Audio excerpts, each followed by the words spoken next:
大家好，我是乔治张，我的中文名字叫张冲天，大家呢都叫我村长。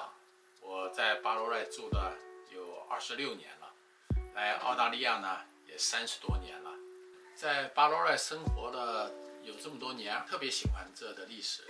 巴罗赖呢在澳大利亚的历史当中有非常举足轻重的地位。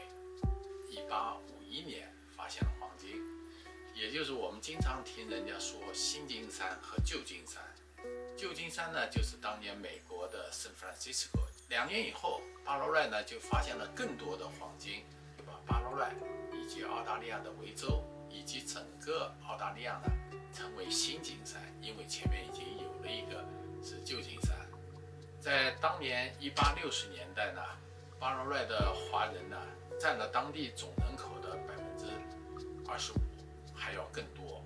巴罗赖的华人历史呢，就很直接的跟澳大利亚的早期发展史呢紧密的结合在一起了。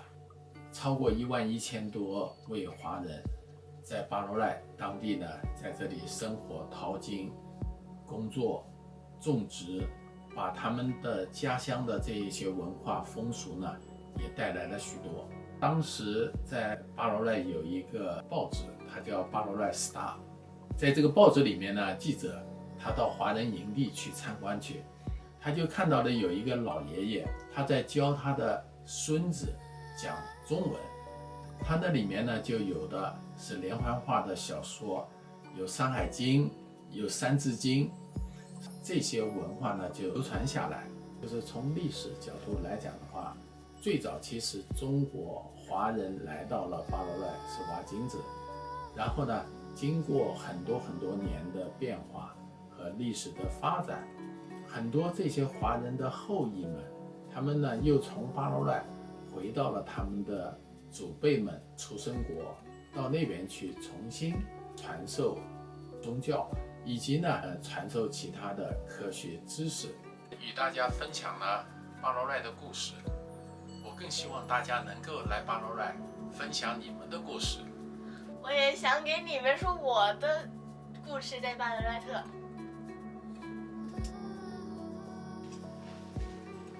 你好，我是艾比，我是11岁，我住在巴罗赖特2年。我妈妈出生在中国，我爸爸出生在美国。我在中国出生，然后1岁再来到澳大利亚。我喜欢巴罗赖特，就是人很好，还有我们的吃的也很好吃。我很喜欢那个巴罗赖 Art Gallery， 因为很大，还有很多不同的 history 在他们的画里边。他们都是很 unique 的画，不是一模一样的。我很喜欢去那儿。在我的想象中，巴罗赖特会更大，还有更多的人在这儿住，很多不同的 culture 都来。我觉得10年后我会去不同的地方看一看，但是巴罗赖特我会回来去看一看。我听说有一个故事 ，Gold Rush 的时候，中国人需要从 Rogue 到巴罗赖特，开始他们的新的生活在澳大利亚。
Stuart's great-grandfather, who he didn't know, he died before Stuart was born, but he was Chinese. He came from China, came out here.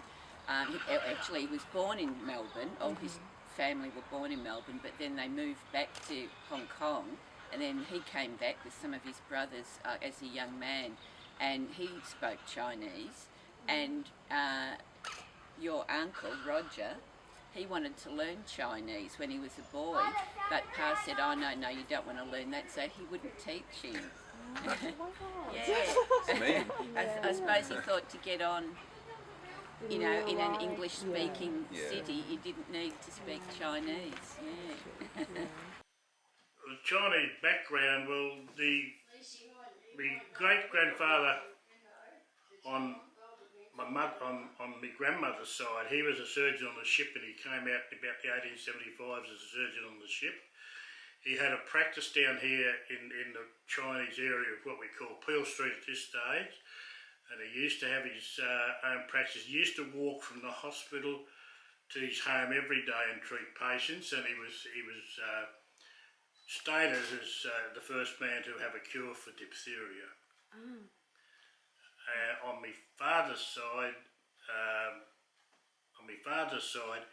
his parents came out from China as merchants, so they were on two different sides. Both great-grandfathers were both China, come from China. Yeah.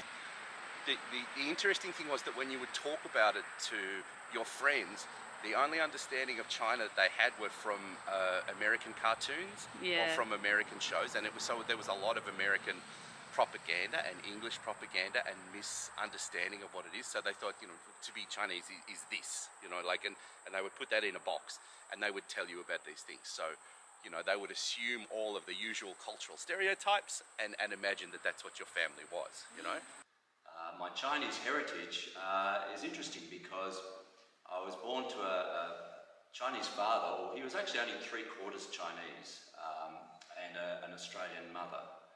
And my father's father came from Guangdong province, or late 1800s, and he married a woman who was born here. She was half Chinese. I can remember my sister at a very young age asking him, "Dad, are we Chinese?" And he said, "No, you're an Australian." And we knew from looking at him that he was Chinese, so wow, we must be Chinese too. But it was never spoken about in our family. I'm a mature student who's just completed her PhD at the university, with a particular focus on my Chinese connections. And so the connection is, my mother is not Chinese. My mother was adopted by a Chinese family, which is unusual. My mother was raised in Ballarat with the Chinese